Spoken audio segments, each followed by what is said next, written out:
Okay, this is Orlando Wilson, and what I want to talk about in this video, I want to answer a question somebody sent me about training. And they're asking about weapons training. What weapons training should you have if you're in the close protection business, etc.? What weapons are most used, and just general questions about that type of thing. Okay, weapons training.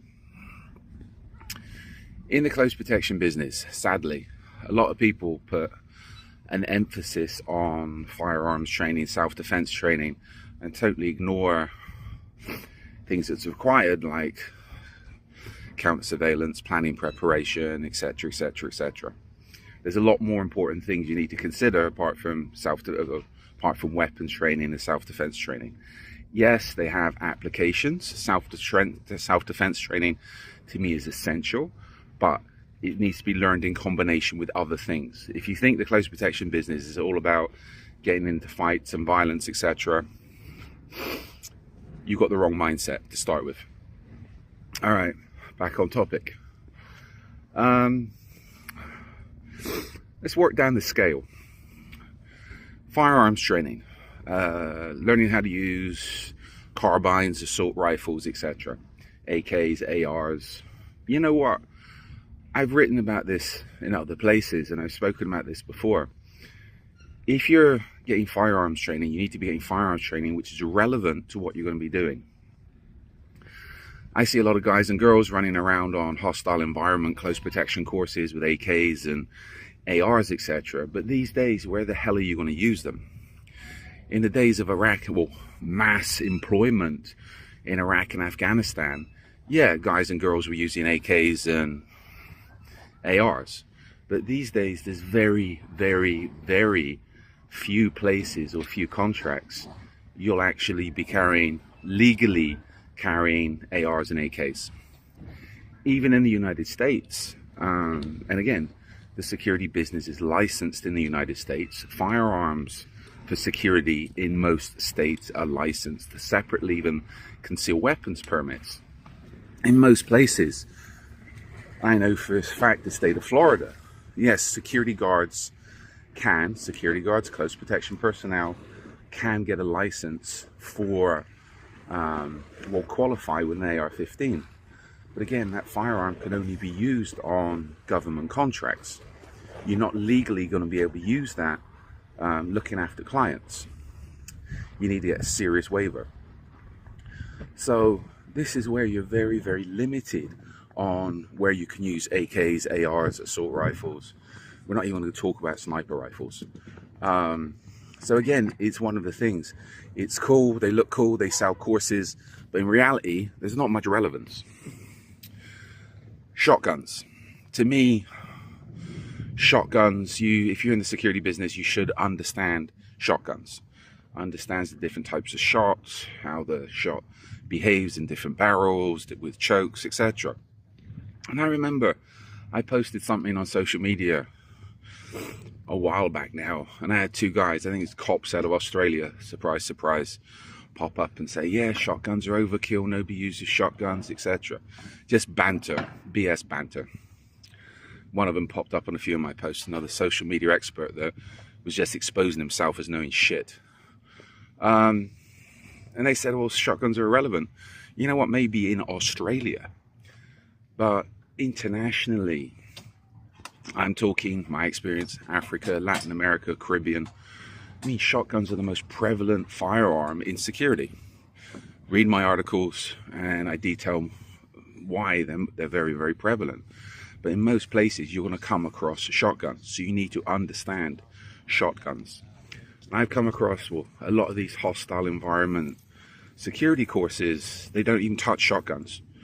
So this is where these courses, accredited courses, generally coming out of the UK, where firearms most people ain't got a clue about firearms. Even most military guys don't have that much, even though they think they're experts, they're not really experts. People are doing these courses coming out of the military, they never touched a shotgun, which is generally, from my experience, the most prevalent firearm you're going to come across in the security business. Okay, cutting down pistols. Pistols are essential. You need to know how to use a pistol properly. With our courses from 0 to 100 meters. If you don't think you're capable, and again, this is another one. A lot of the experts pop up, oh, you can't shoot out to 100 meters with a pistol. We do it on our courses where we have the range, have the space. So yes, you can. And this is where I've had people say, well, if you need to shoot out to 100 meters, you use an assault rifle. Okay, where are you getting the assault rifle? In most places, assault rifles, AR-15s, AKs, are banned for close protection self-defense. You're going to have to use a pistol or a shotgun. So where people are going to be finding ARs and AKs in most places, I haven't got a clue. But in their tiny minds, I take it they've seen it on some video somewhere, or they were in the military where they had an AK and an AR or whatever and a pistol. You know what? The world's not the military. So learning how to use pistols properly is essential. Now on to what can be classed as non-lethal weapons, but all weapons are lethal.